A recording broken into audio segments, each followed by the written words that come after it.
Hello സുസാമൻ, good ഡാക്. ജർമ്മനിലെ alphabets pronunciation ആണ് നമ്മൾ നോക്കുന്നത്.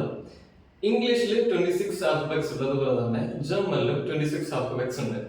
A to Z തന്നെയാണ് ജർമ്മനിലും, ഇംഗ്ലീഷ് ഉള്ളതുപോലെ തന്നെയാണ് ജർമ്മനിലും. അതിന്റെ പ്രൊനൗൺസിയേഷൻ ഡിഫറെന്റ് ആണെന്ന് മാത്രം. അതെങ്ങനെയാണ് നമുക്ക് ഇന്ന് നോക്കാം. എയ്ക്ക് ആ എന്നാണ് പറയാ, ബിക്ക് ബേ, സിക്ക് സേ, ഡിക്ക് ധേ, ഇക്ക് എ, എഫിന് എഫ് തന്നെയാണ്, ജിക്ക് ഖേ, എച്ചിന് ഹ, ഐക്ക് ഇ, ജെക്ക് യോ എന്നാണ് പറയാ, കെക്ക് ഖ, എല്ലിന് എല്ല് തന്നെയാണ്. സോ ഇന്ന് നമ്മൾ എ തൊട്ട് എല്ല് വരെയുള്ള ആൽഫബറ്റ്സിന്റെ പ്രൊനൗൺസിയേഷൻ എങ്ങനെയാണെന്ന് നോക്കിയത്.